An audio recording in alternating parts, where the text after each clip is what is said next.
Dico Uruguay auspicia y apoya la difusión de los principales contenidos de Sobre Ciencia.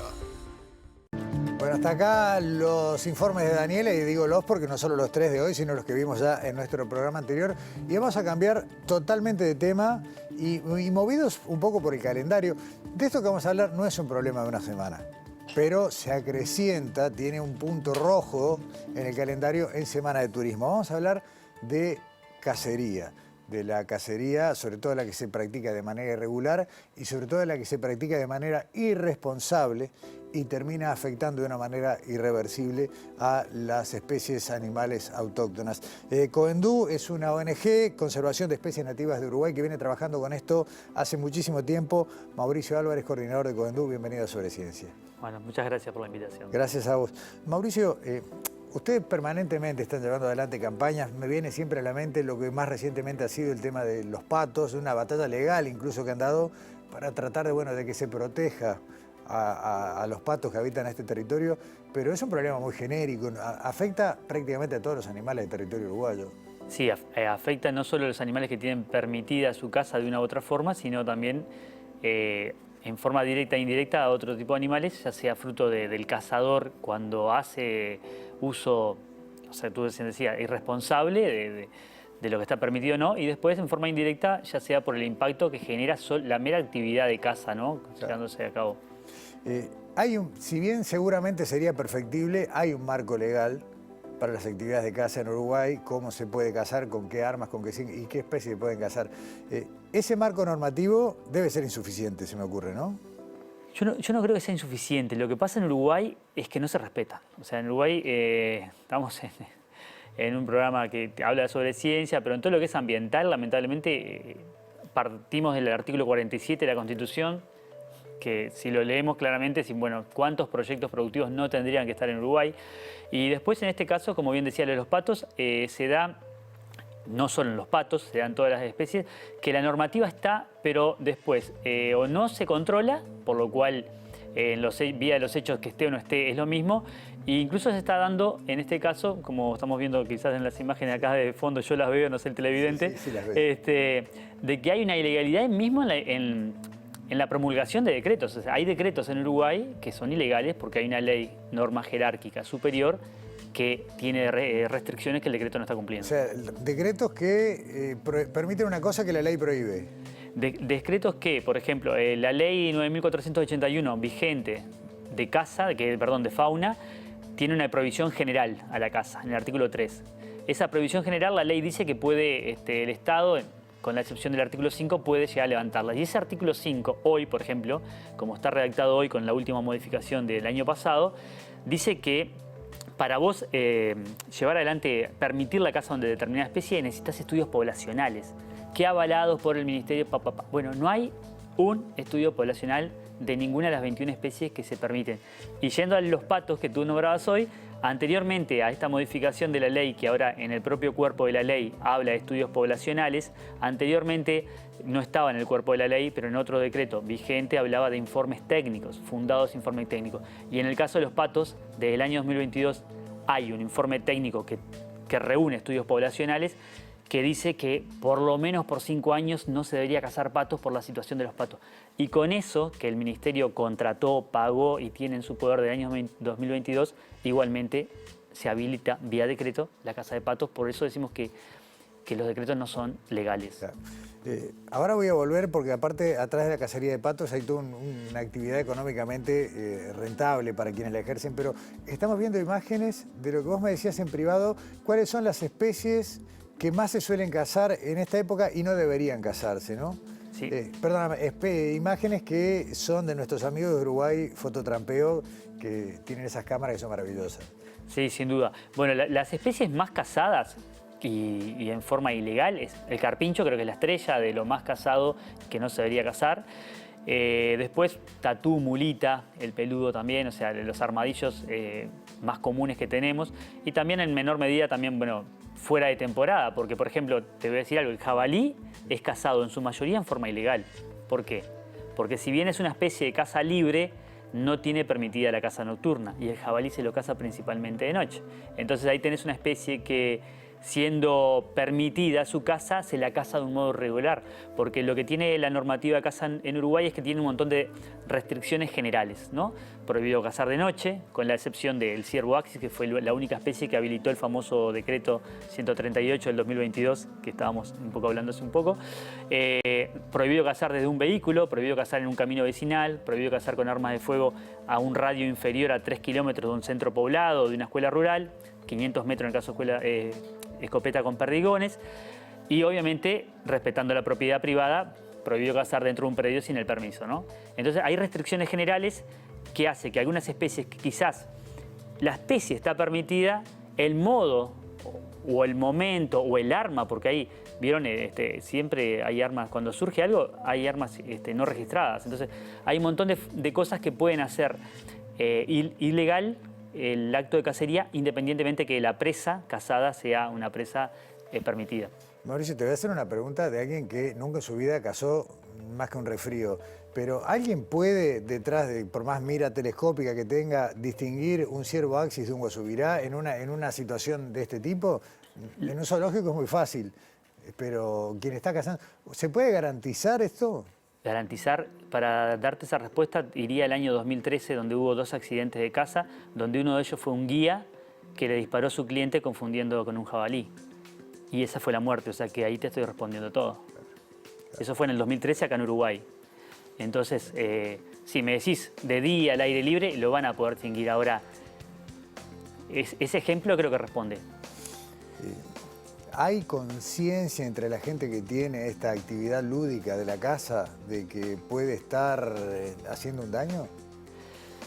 Tenemos gente que en el discurso, y a veces hasta le podría llegar a creer, les gusta la cacería y eligen algunas especies y el resto como que, bueno, no me quiero meter con las exóticas. Si les creemos a ese tipo de personas, más allá que no reconocen el daño que ellos hacen como cazador, entrando en un territorio donde hay, no sé, aves anidando, mamíferos con cría.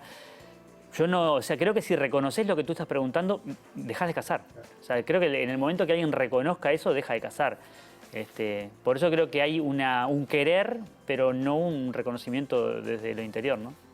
Lo cual complica todavía un poco más. A ver, uno desde un lugar podría decir, lo mejor sería abolir la práctica de la caza y bueno, y ver cómo se pueden controlar las especies que son exóticas invasoras, ¿no? De otra manera que de todos modos cazando no vamos a controlar el jabalí.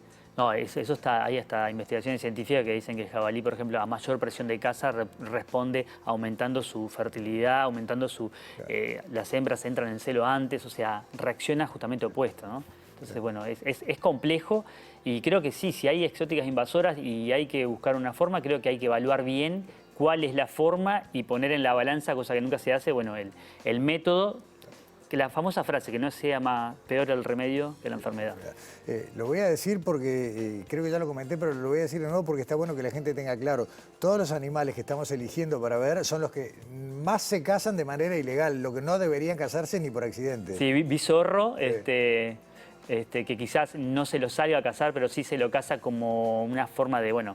Hay como una crueldad hacia el zorro, ¿no? Hay una crueldad hacia el zorro, o sea, se lo acusa, que no digo que no suceda, de dar muerte a veces a neonatos de corderos, pero bueno, creo que pasa junto con el jabalí que se le carga mucho más de lo que ellos hacen, ¿no? Y quizás la gente de campo incluso no reconoce el daño que hacen sus propios perros, que también hay estudios que lo avalan.